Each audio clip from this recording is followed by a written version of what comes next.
The cult. You're gonna come join the cult with me? America and the cult of the cactus boots.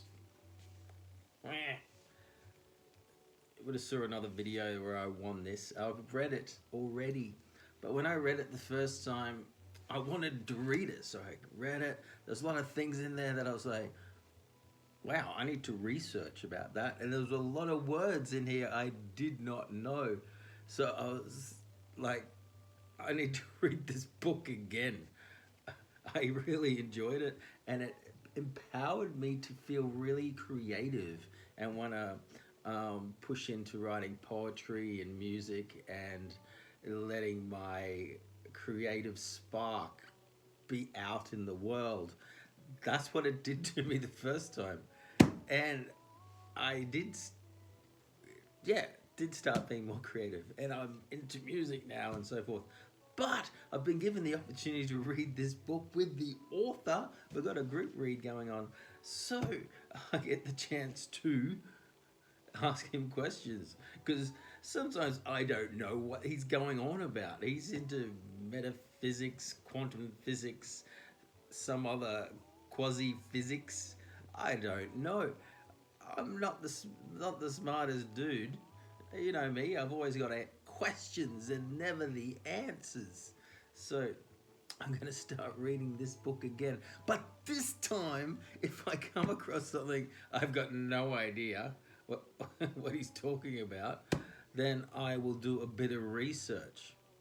So come along with me.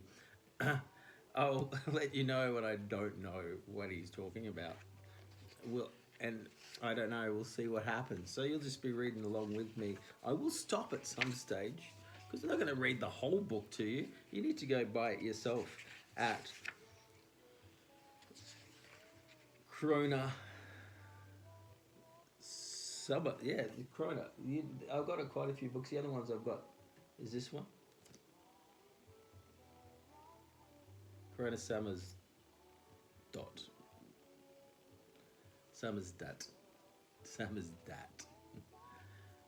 Corona. Corona. SAMIZDAT.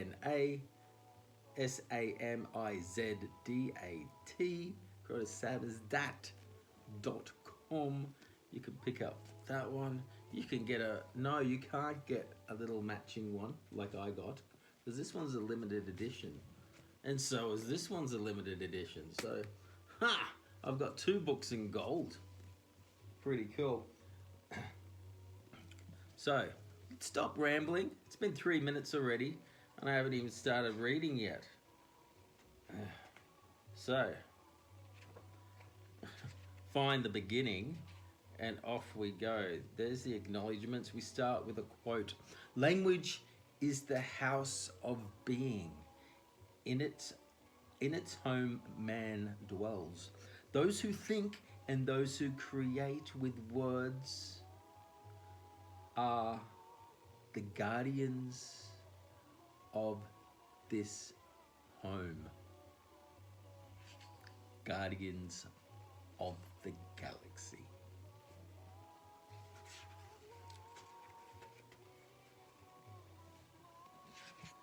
Get ready. Ritualistic hand gesture.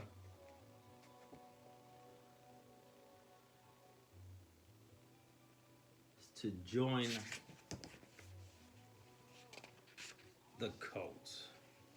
What exactly is a cult member? Pause the video, read that if you're so inclined. Part 1. Waiting for the book. Chapter 1. I had one day imagined I could write a novel. That's quite novel.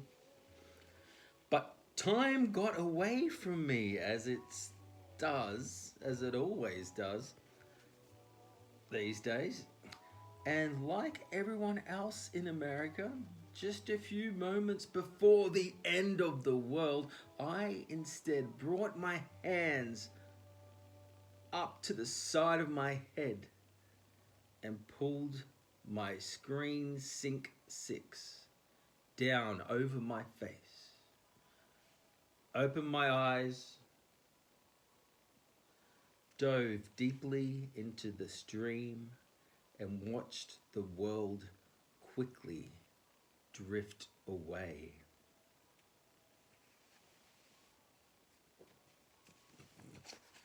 I've lost the page. Inhale, hold.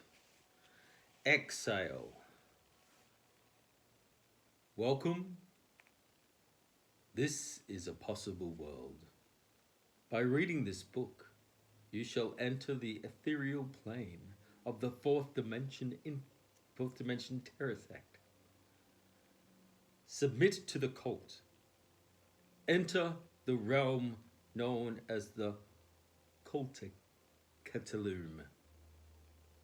Fool the body to free the mind. Enter the field. You'll notice the is in brackets. The. Why is the in brackets? The book begins on September 28, in a year unknown. This book is a kamikaze, literally house of tricks. This book is an impossible, imagined, indexical novel of ideas. Thus begins the opened system. Thus begins the reading experience initiative of the cult of the cactus boots. We were assigned to this text by the authoritarian fiction location book placement administration on the second day the book began. Book 1, The Scriptures of the Cactus Boots. For 10 minutes and 10 seconds we sat silently together, saying nothing to one another. The entire world, we sat together, peacefully frozen in time, with the world put away and out of our view, as we, every mother, father, son, daughter, brother, sister, grandfather and grandmother, collectively quietly listened to Arvo Part. Spiegel, I'm Spiegel. Mirror in the mirror, in F major Dianetic scale. Played in 6/4, not 6/7. And when it stopped and the world fell quiet again, and the entire population of the Earth's people floated off the surface of the earth, and the readers of the book floated away into the clouds above, as the world was washed away once and for all. The book began. This is the slow evaporation of consciousness. Static interruption.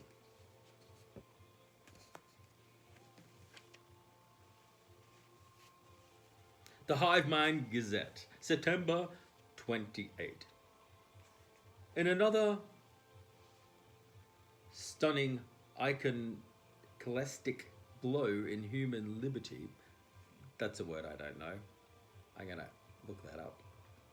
American President Ralph has suspended both the First and Second Amendment to the United States Constitution. Additionally, American President Ralph has signed exclusive neuroform legislation, launching a nationwide thought frequency surveillance pilot program, which will impact the freedom of thought of all Americans. Initial reports indicate that neuroform in a yet to be identified program under its consciousness replacement initiative will begin conducting thought frequency surveillance later this week on randomly selected people sample populations of the American public in Nevada, California, New Jersey, Illinois, New Mexico, North Carolina, Ohio, Florida, New York, Wisconsin, Oregon, Montana. Civil war now wages into its 122nd consecutive day of bloody conflict in the streets. Neuroform national screen addiction rates now surpass 80% of the total population. Today, the Total Information Control Initiative in tandem with Neuroform has launched a new directive. Directive number 2021/907746. Mandating that all Americans in a new biohacking human augmentation program are at the to be microchipped with a new national RFID implant card identifying integrated circuit devices by the end of the year. American President Ralph, he's announced that the Helcolon chip will be administered door to door based on US census data by American mind control antenna agents beginning January 1st.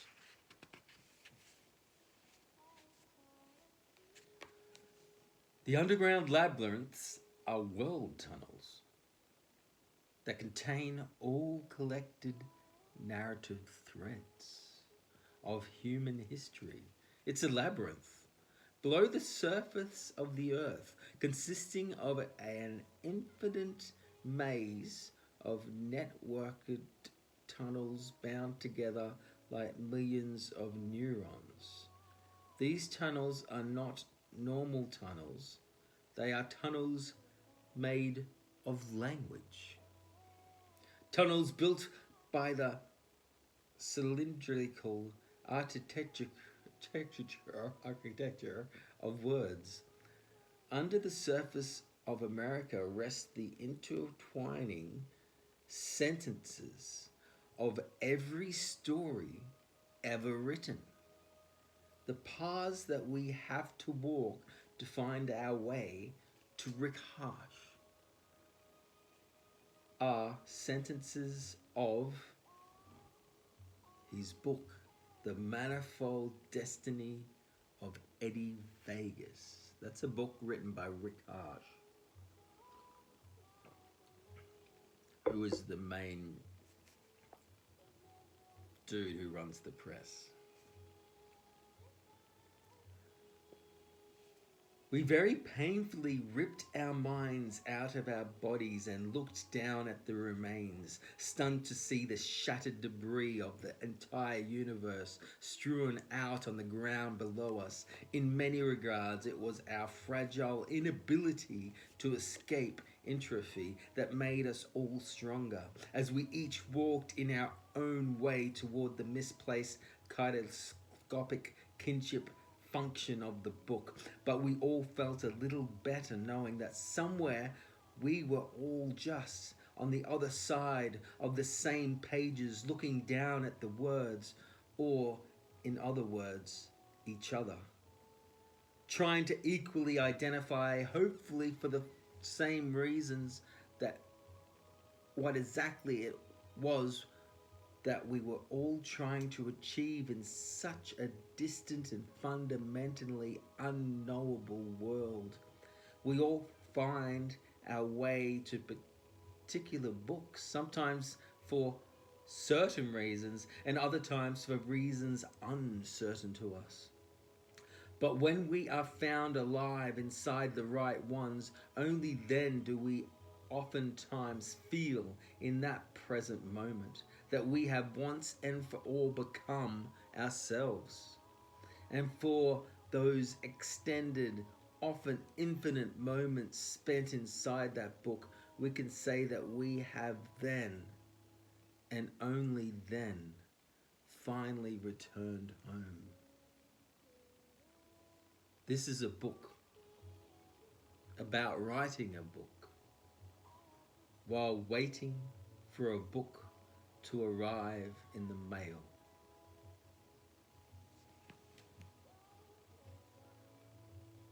For immediate total information control initiative thought frequency surveillance assessment. Case agent to be assigned. TICI antenna agent 4104.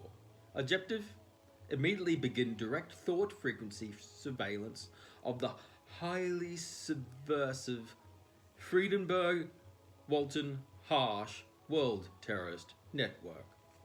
Frieden Waltenberg wrote the book, Harsh is the reader. Primary directive: antenna agent 4104 will be responsible for the, in three brackets, immediate identification of the Frieden Walton Harsh active neuro substrate correlates of the initial high frequency tuning of the thought frequency direction and the inception frequencies, working in cooperation with the apparently appointed Project Cloud House.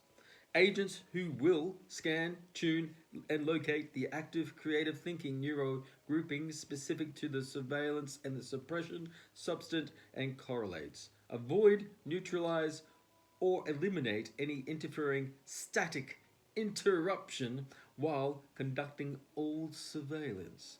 Create routine surveillance reports as well as identify an inventory of high-risk, high-threat thought words for further thought surveillance targeting perimeters.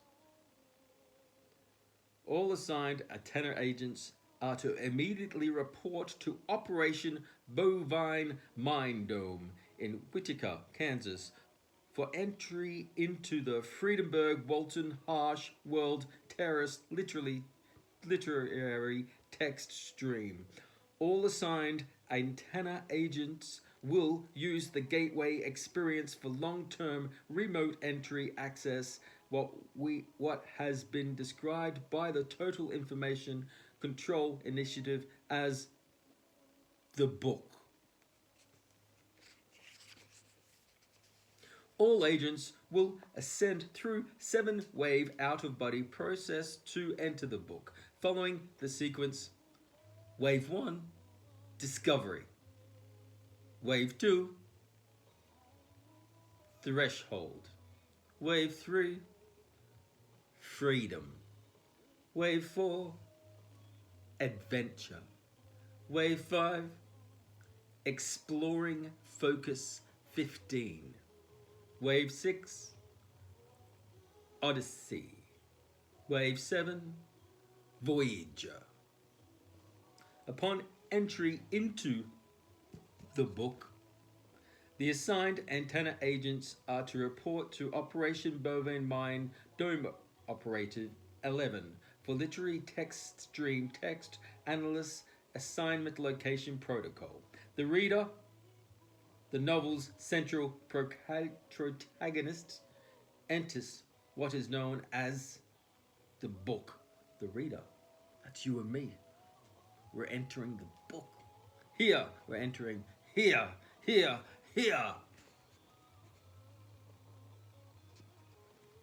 Together, hand in hand, we enter the four worlds: the world of archetypes, the world of manifestation, the world of formation, and the world of creation.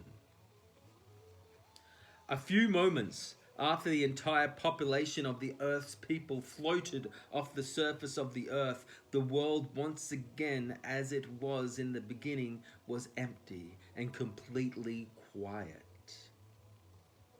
All but for the skies that were then suddenly flooded with 1,000 flocks of the milik and the alama, alam, chemical birds of language that that soared together toward the ascended open heavens. It was then that they steered their brilliant migratory flight pattern downward toward one single anatronic peregrine falcon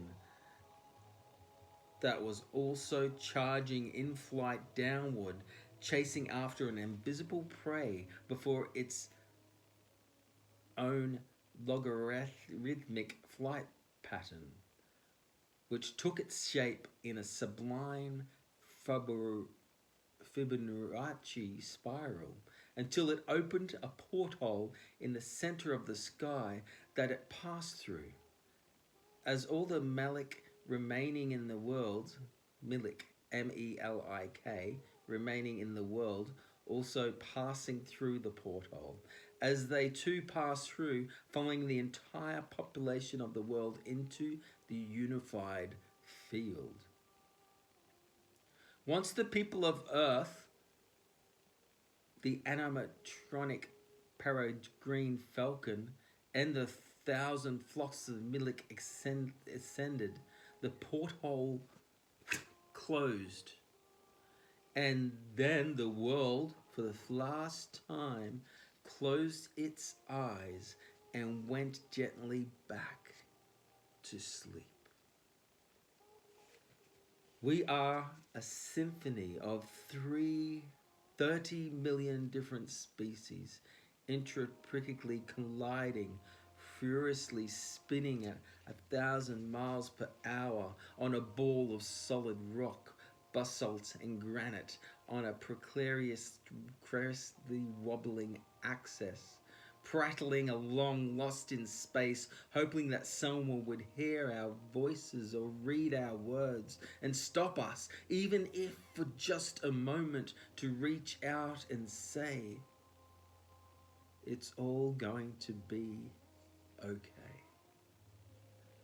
We are temporarily separated from all that we are, living each day, desperately trying to find new pathways to claw our way back toward whatever it is that we actually are in the grand, unknown, impossible scheme of things, soaring, bold and alive, temporarily living in this infinite moment.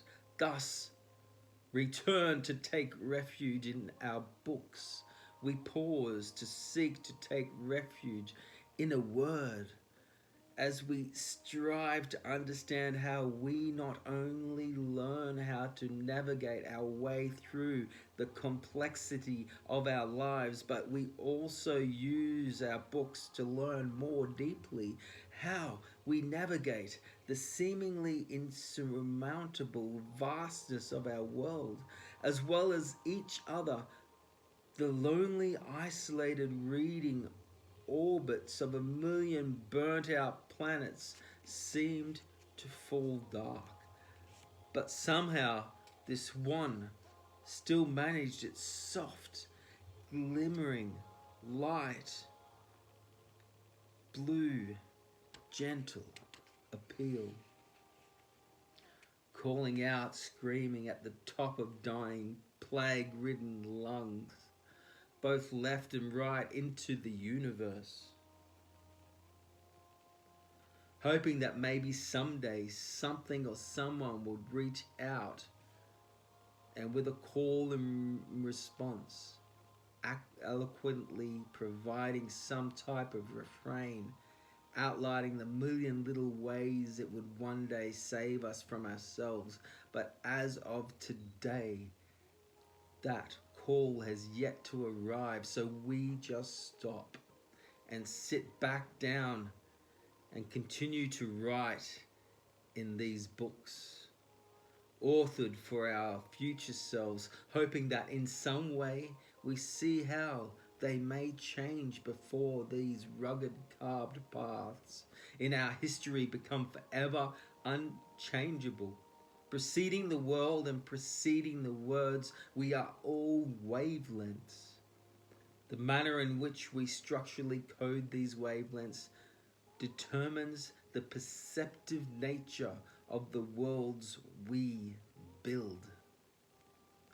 This book, then, like our many inhabitable worlds, is just one singular variation of the unique coding of those same wavelengths, remodeled, restructured, and reconfigured as an artistic expression.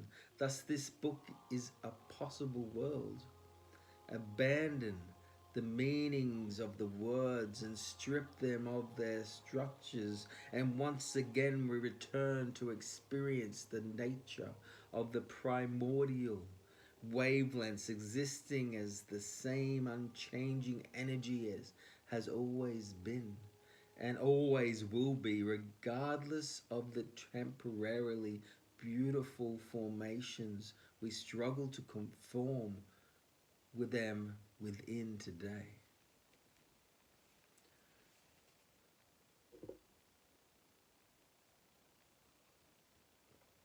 There was a cruelty in the way that the world had forever changed one day before our very eyes, now peering unrecognizably back at us, calling out to us by our names, the old names.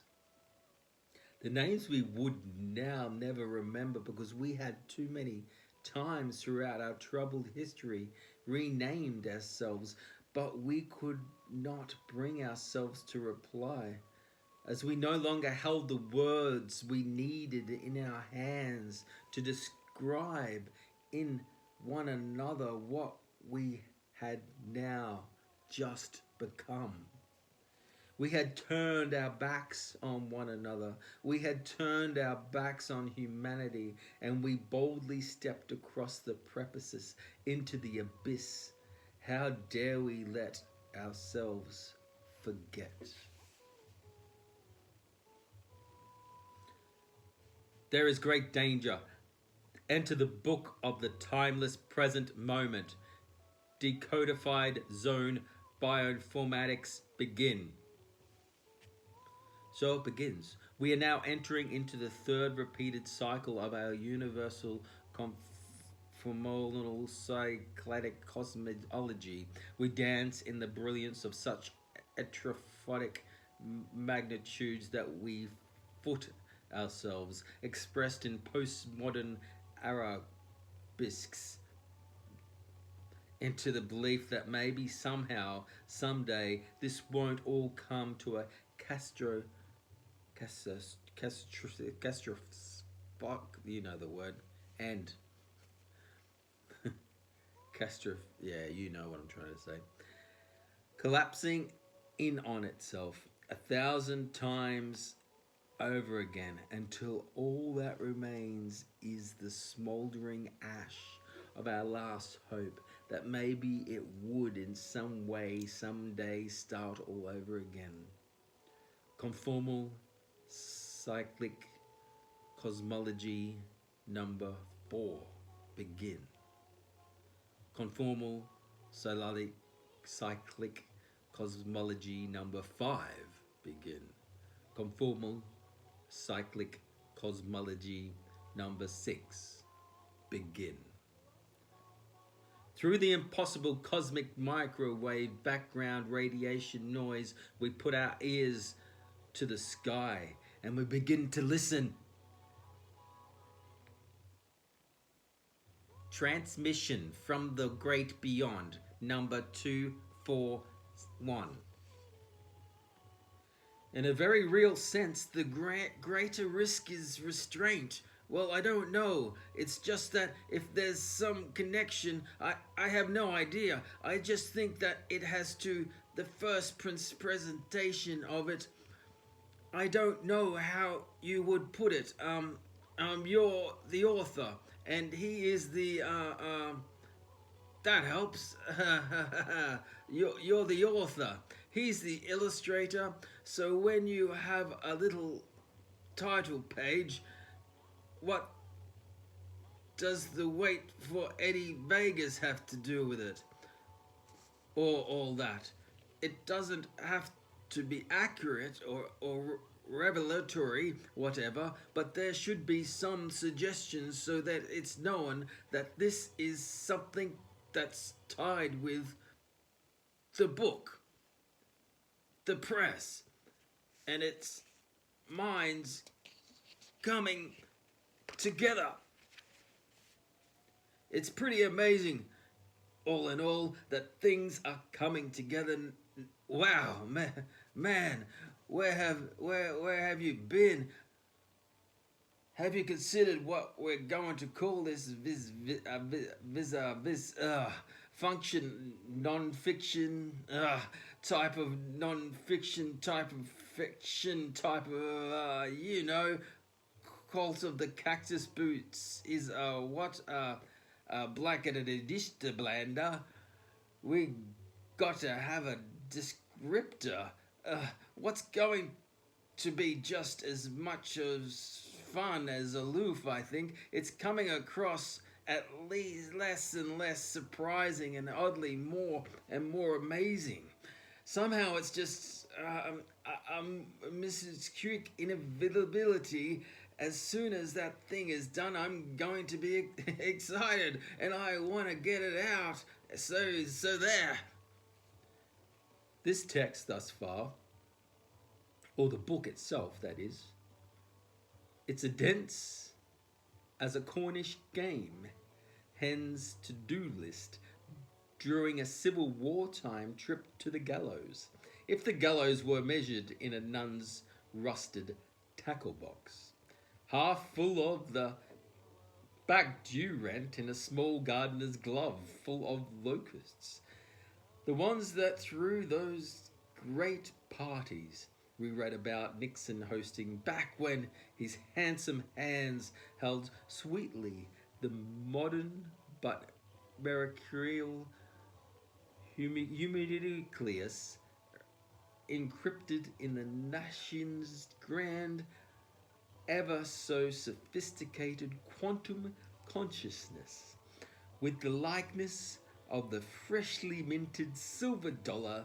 that he, Oliver North, craft into delicious missiles, so that when these words rolled out of his mouth, his missus could say, missile lips, missile lips. He had told him that it had more than 4 meanings, but we should likely get started. Yield to the duo was the prevailing mantra of the cult of the cactus boots, which rolled out of the ferociously flabbergasted mouths of its millions of followers like in an intoxicating, quantitatively dizzy currency of dreams. Say it! Yield to the duo. If the narrator gets word fever, the audience will lose its way. The proprietary impulse to fondle our filed down ideas would find shattered teeth on floors, a means only by which they could most quickly get out of the way of those words, rushing on by, claiming that at least people are going to have some sizable reading adventures when all this data arrives for them. The weaponization of airborne verbal mutations is not necessarily a minor achievement in the prosperous carnal lineage of the barbarous apes. We refuse to call ourselves as we, like most of them, hide behind these temples of text we erect ever so delicately around our fragile, non-proprietary evolutions, the obvious handicaps of a dying world. It was an under the radar, post hoc intellectual absurdist verbal bonanza, a form of overcooked linguistic anticipatory foreplay, an exotic willed intellectual playground nailed to the cross, then by proxy available for sale as keychain danglers only at the late night lust drunk off highway gas stations somewhere in Scandinavia or Scarborough, one of the two, as best as it could hold on, as long as the ride would last. But would we ever really get to know them for the hills they have died on and were absolutely everywhere these days? In truth, madman fashion, ideas race in for this every moment, and now the patchwork begins by having pockets full of notes, capturing the big fish as they bubble up into consciousness. So then rush home later to craft into the bulk of the book. Maybe it would be a book. Maybe we are here all together, bound up and wound into this text together, figuring our way through this little 50 Draculas dipped in spiced aftershave, anticipating collections of an older type of lagoon. I need better glasses. This is a smaller writing. Glowing, symbolic ink.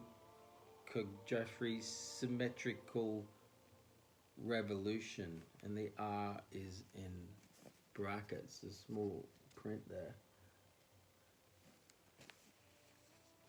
The idolatrous, far from laconic heterodox, was a pragmatic, misogynist American congressman named Leonard Prescott Quigley, a third-generation member of the sacred bloodline, an 8-time member of the annual Bohemian Grove cremation of care ceremony, who was walking the behemoth, boisterous bamboo bombast halls of his endless trillion-dollar wars, looking for the word earth, and now escaped linguistic fossil, missing in action, a trace petrified, well-preserved carbon mold cast bandit, a verbal fugitive escaped from its environmental deregulation document. If only it could hold on somehow to live forever in this book. But mostly we fear for its fate as boorish narrators, the literary obsessive compulsive connoisseurs. We move forward as our eyes, our political greedy ocular posterior chambers and rotten conjunctiva. They continue to just drizzle on with the words, just like people. Some words die, and some words live forever. Congressman Leonard Prescott Quigley once smuggled classified neuroform documents out of the United States, hidden inside 3 King James Version Bibles, which he passed off to a covert Chinese spy named Lin Yao Kli in the basement of a Rio de Janeiro brothel. After handing off the classified documents on an initiative known as Project Cloud House, Congressman Leonard Prescott Quigley was never seen or heard from again. Ultra. Lust Suds Ultra. Ad.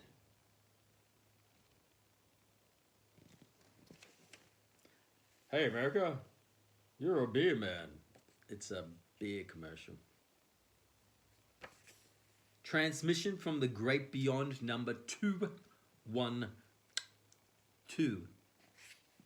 Today, I was visited in a dream by a man who called himself the man who walks through portholes with the large white hat. He told me that I am the Alembic Philip Friedenberg.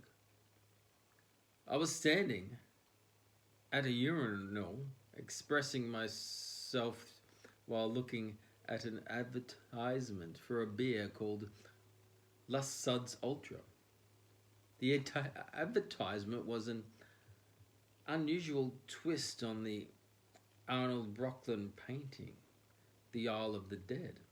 The painting was structurally the same as the original in its general linear visual orientation, concerning its own intrinsic objects, but the only difference was that in front of the rowboat on this concrete shore, there were 12 packs of Lust Suds. Lust Suds Ultra, stacked in a pyramid as high as the eye can see.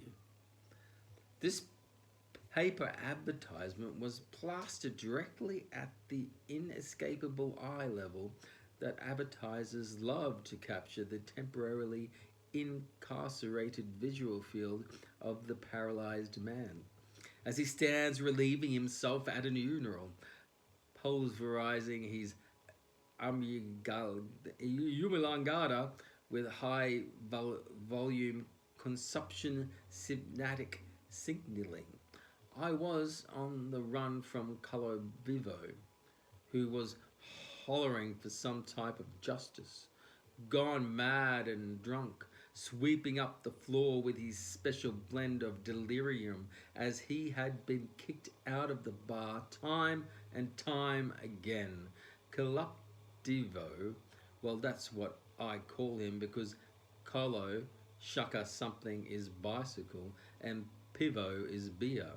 You see, he's a methadone addict who rides around all day drinking beer, rides around on a bicycle all day. For years after I moved there, that was him. Colo Pivo is one word in the literary tradition of Isola. See Agron and the Good Snake. I need to look that up. Well, there I was in the middle of this dream. I was in the bathroom of a bar in Isola, in the old town of the sea called Pre-Krulja. It's on the corner of the Riverside Road. So, living up to his name, the man walks through portholes with a large white hat, steps through a small porthole in the strategically placed for guaranteed eye contact above urinal advertisement that formed at the top of the pyramid of the Lust Suds Ultra 12 packs in the blockline painting. He jumped out of the porthole onto the top of the urinal at chest height. He was no longer than 25 inches tall. Send them a transmission. The duo in Buffalo, send them a transmission through their zenith that reads, one day after you explore tens of thousands of words in the underground world tunnels, and after he writes tens of thousands of words in his America of the Cult of the Cactus Boots, you will then stand within the fourth dimensional tesseract, physically quivering in awe at the 50-story glass fractal cactus which will rise before you as a monolith of the unified field, and it will unify the ascended minds of the readers as one, creating the new America in the dream. The two of you were both there as I walked out of pre-Crolio. You were both standing in a hallway at the back of the bar that has a ladder that leads to the roof. You were both wearing my face, and it oddly felt like we were safely at home in the book. Asterisk. Lust Suds Ultra, after being manifested into the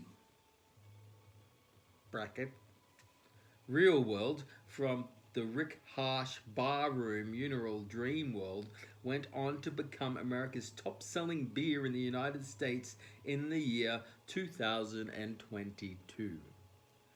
Lust Suds Ultra was brewed with water, barley, hops, yeast, and a complete set of nucleic acid sequences of the tetraedral DNA helices, making Lust Suds Ultra America's first delicious low-carbohydrate human genome beer. American illustrator Jeff Walton's great-grandfather, Horace Divination Walton III, first developed the recipe for the brewing of Lust Suds Ultra in 1919 on behalf of the Great American Intoxicated Brewing Company.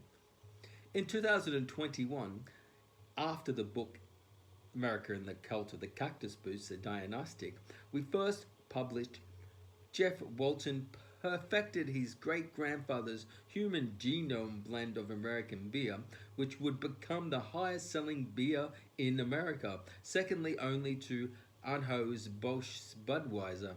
For the appreciation of the reading community of the Cult of the Cactus Boots, Jeff Walton's successful recipe has been included below for a 5-gallon yield. We've got a recipe for the Lust Suds Ultra. Here. Parts DNA base A with T, pair parts DNA base C with G.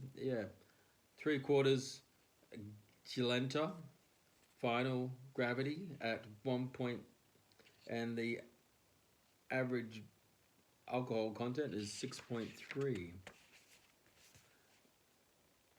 You can read it when you buy the book. Get the recipe, make yourself a beer.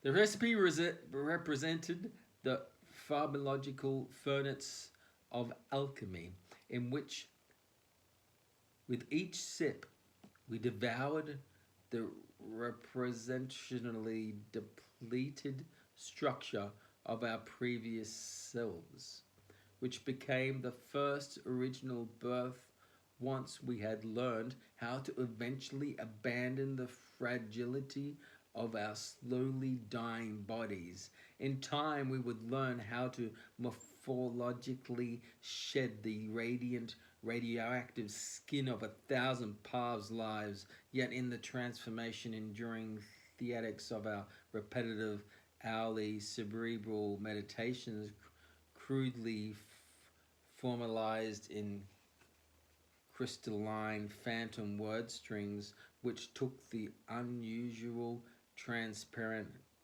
dysformic shapes of the people we all have habitually dreamed of one day becoming, but we struggled to overcome what we had begun to hope we would be, and we looked back up at you, buried now so deeply in these pages. We called out to you from the book, hoping that you would remember the second of our voices, the sound, remember the sound of our voices long after we were gone. allow the refreshing taste of Lust Suds Ultra to fully cleanse you from the apocalyptic structures of an untold quantitative number of reincarnation cycles to intensify the invigorating potential of a pure, vibratory, transcendental ascension. You can enjoy Lust Suds Ultra today in an easy to enjoy configuration of 6 or 12 bottle assortments. They had dabbled in the theories of metapsychosis upon their initial arrival at the spherical structured Vignana, which migrated first from the extended form of the cactus, extended from form of the cactus through the 6 consciousnesses into the formation of this exotic initial text structure: visual, auditory, olfactory, gustatory, tactile, and mental. As the narrator imagined them dropping their books to the ground at bus stops, coffee shops, libraries, workplace break rooms, living rooms, as well as the other many domestically orientated halls of our daily lives, as they too soon would close their eyes and disappear deeply into the central contents of the book. They cast their eyes as the whole toward the sky, as the dawn of a new era had suddenly arrived. We looked down at our hands as everything has suddenly changed. Ba-bam.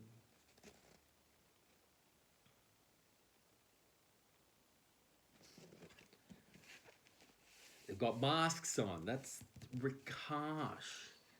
Some more ultra suds thinking. So something had changed. 17. We're nearly at an hour.